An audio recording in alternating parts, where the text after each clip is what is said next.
reading habits really vary from one time to another depending on what I'm working on. In terms of my devotional reading habits, what I was doing for a long time, although I'm not doing it at the moment, was I would spend time reading the Hebrew Bible each night in Hebrew. And that would keep my Hebrew fresh, because mainly I'm a New Testament scholar. The main thing was devotional, because it would make me pay more attention to the text. I would be spending more time looking at the literary connections. But in terms of my normal reading habits, it just depends on what I'm working on. Right now I'm doing a book on the historiographic implications of the biographic genre of the Gospels. So what I did was I worked through ancient biographies and noted how they fit together, certain characteristics of ancient biographies, and especially how they use their sources. Like whenever I'm writing a new commentary, I have to catch up on all the commentaries, because I may have worked on it 10 years ago. I did a Revelation commentary for Zondervan that came out in 2000, but in the intervening years, if I do another Revelation commentary, the mass of secondary literature has grown, and I'm no longer going to try to be comprehensive. The Acts commentary nearly killed me. Over 10,000 sources cited in the bibliography.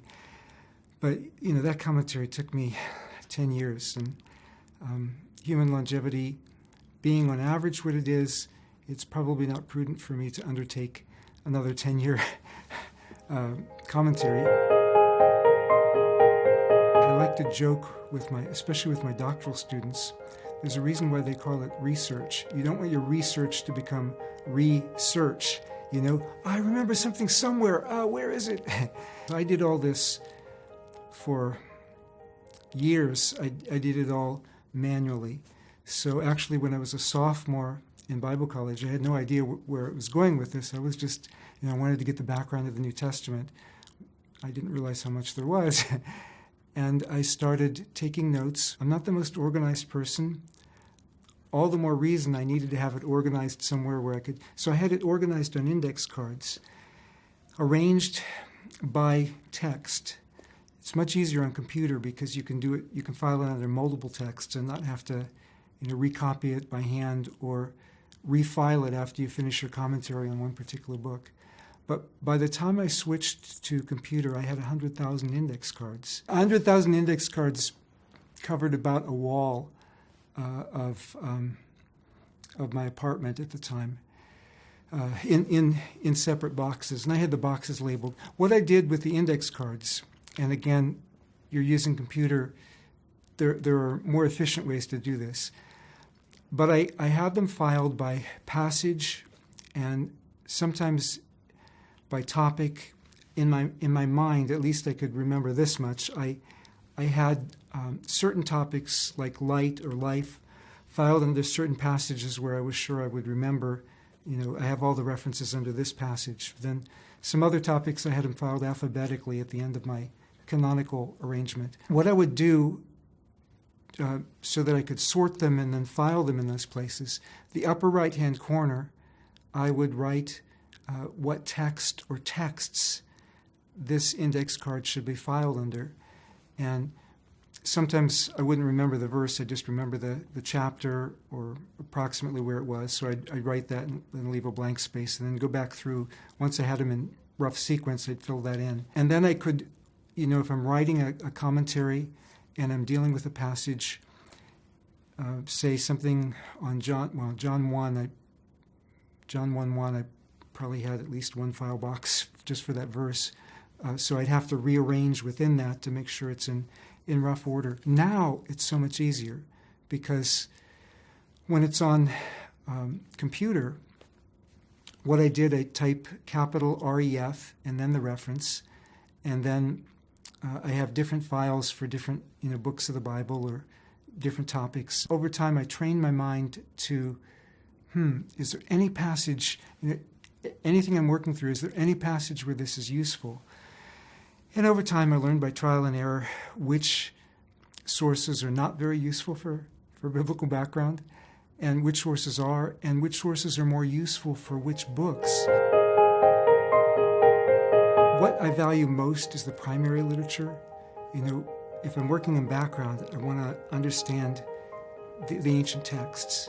If I'm working on the Bible itself, which is where the life is, and what the goal is for us as biblical scholars and biblical students, is to study the biblical text, and then have the background in the back of your mind, like, what difference does this make for this? But with regard to the background, I couldn't just go into the primary sources when I'm getting ready to write a book on on Galatians.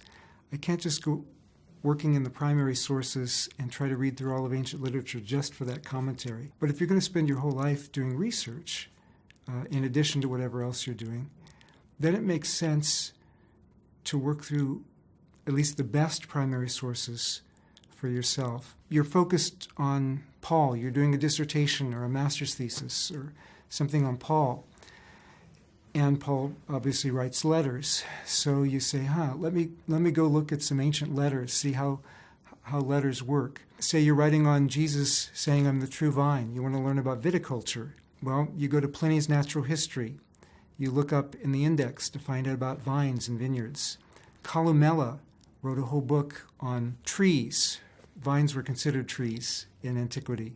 So you have a whole section on viticulture, to understand what it means to take care of vines, how you trim them and prune them and so forth. You've got a parable that has something, wolves and sheep, and you want to understand what the ancient views of wolves and sheep were. Actually, you get some of that from fables and Phaedrus and Babrius, but you also could find Elian's book on animals, and again, Pliny's Natural History and so forth. But the secondary sources, sometimes I'll find that, oh boy, this person did a whole dissertation targeted to this issue. I've got all these resources, but she or he got all these same resources plus more, and now it looks like my work's in vain. Well, maybe on that passage, but overall, I've still got a lot. But when I come across a work like that, I have to work through it very carefully. It deserves careful attention. Some of the secondary sources are worth more than others. There are some, like David Downey writes something, I may spend a week in that because I know it's heavily researched. And it's frustrating to have to spend a whole week in one book, but hey. And then there are other things where, to make it worth my time, I will, make a note of what it said and maybe cite it somewhere, but the whole book might not be worth more than 15 minutes beyond, getting the bibliographic reference for it. E.P. Sanders, I asked him about writing. He said, write everything up front and then go back and edit it. Don't wait until you have the perfect thought. Just go ahead and write it. Write what you've got. And what I find is, okay, if it's a book where it's an area that's not dependent just on the research I've done, but it's still a ways off before I have to write it. When I get thoughts about it, I'll write them down, and maybe I'll write it down on a scrap of paper that I've got with me, or if I've got my laptop with me, type it into there, and just collect them and then organize them. That's the hardest stage for me. It requires the most concentration, actually writing it. But you just write it, and then you deal with it afterwards. Then I go back and edit it, and everything gets moved all around, all over the place, as I see, this fits better here, and it's fine. Then I let it sit for a while, if possible, because everything's so fresh in my mind. I knew what I meant to say, but it might not be obvious to somebody else. At that point, I'll go back and I'll read it, and I'm like, this doesn't make sense, and I'll revise it.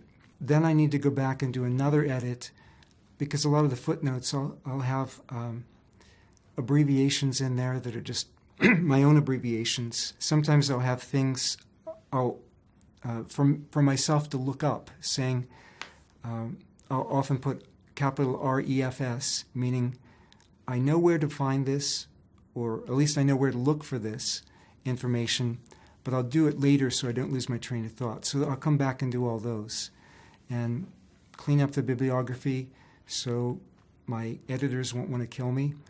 And after everything's in good shape, then I can send it off to the publisher. And doing it in stages like that simplifies it. So I organize on paper and organize on the computer.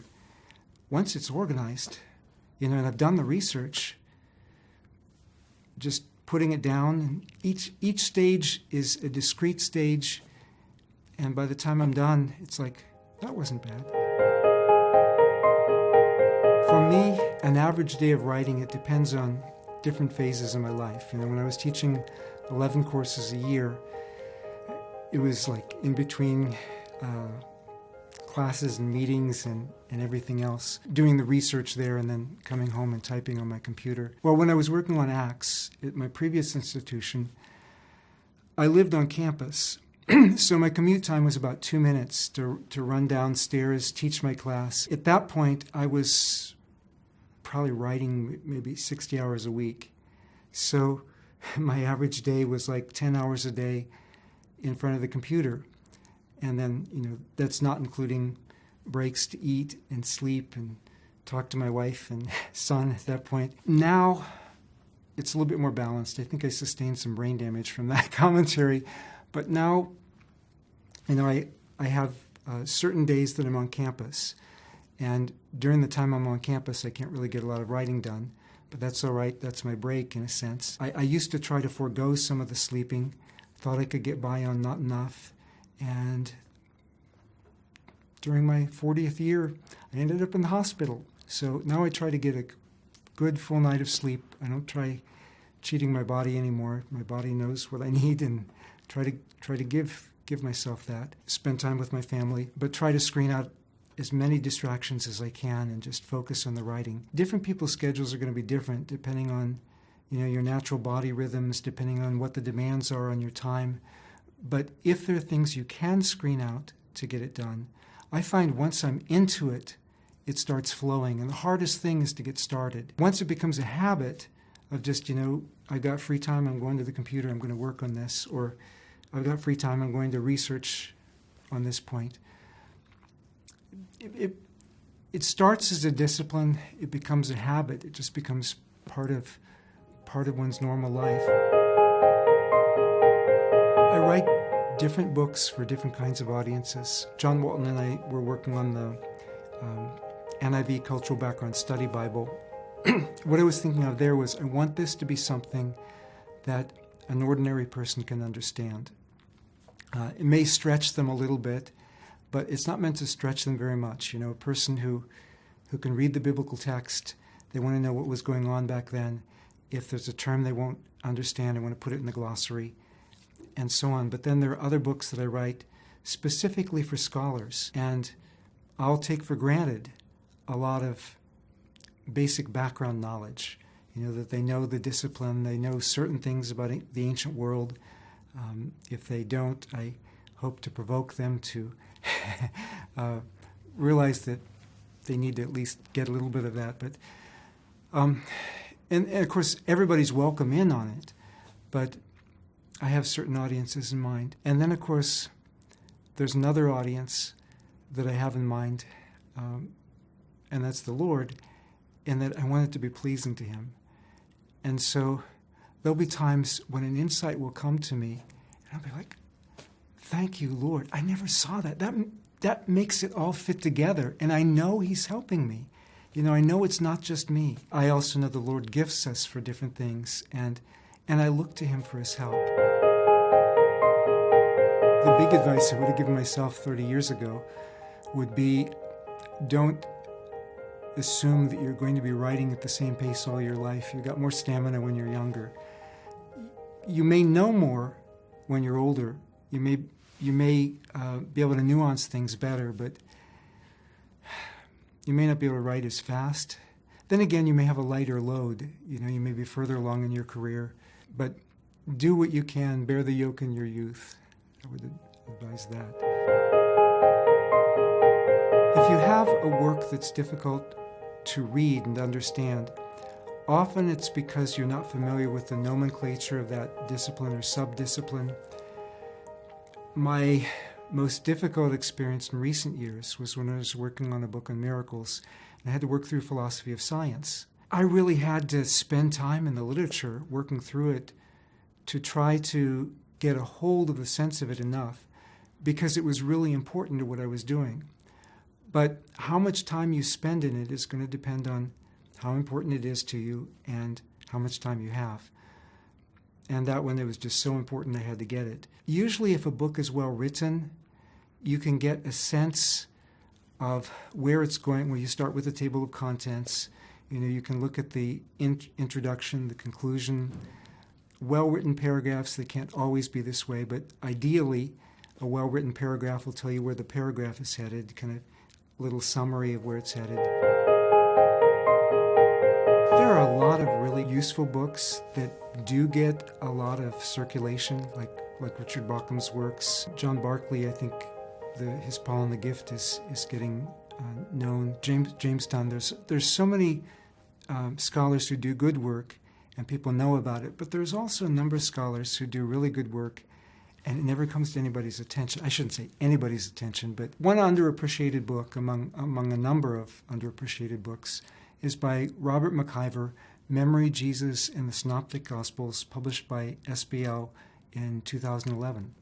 I read a book by a scholar, I guess I won't mention his name, but that book really gets out well, talking about how memory is so distorted, that you really can't trust the memories that go into the Gospels, because this was like 40 to 65 years, and you can't have memory that long. This scholar cited a lot of works in his bibliography, but he didn't cite Robert McIver's work, which is really interesting because Robert McIver wrote a far more academic book on the subject, and it's so well documented, and yet it's not as widely known, I think, as it should be. The one book is selling so many copies, arguing how the memories of the disciples would be so distorted by the time the Gospels would be written, if indeed any of them were still around.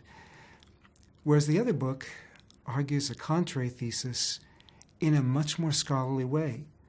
And it's argued for a more scholarly audience, but I just don't think it's as well known. It's not nearly as well known. Everybody has certain strengths and certain weaknesses that they bring to the table. I'm ADHD, attention deficit hyperactivity disorder. When I was a kid, it was just called hyperactivity. But that makes organization hard for me. So I have to organize on paper, I have to organize on the computer, and so on. My stuff becomes organized, therefore, but it's a discipline to organize it. Each of us has, I've got certain physical weaknesses, my sleep issues and so on that can adversely affect scholarship.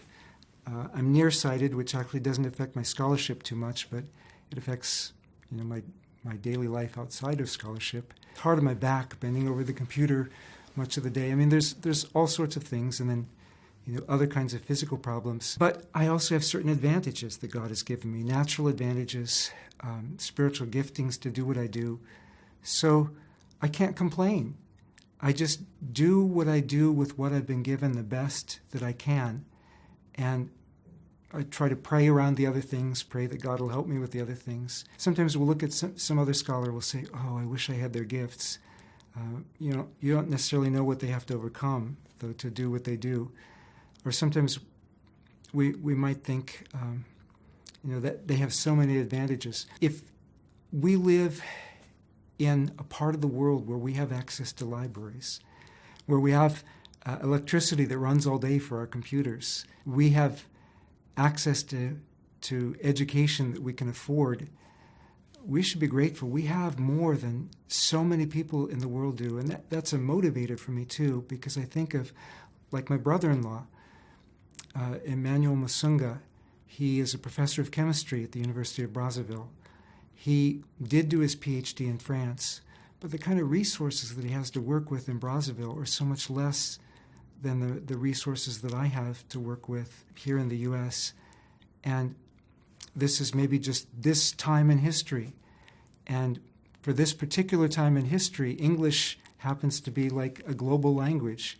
You know, a generation from now it may be Chinese or something else, and God is raising up the church to do things for there. Right now I have all these advantages, and so I feel responsible to make use of the gifts that he's given me, and not to complain too much about the weaknesses, because everybody's got some of those. To get access to some of the things that I have, in some parts of the world, people have to work twice as hard, 3 times as hard, or so on.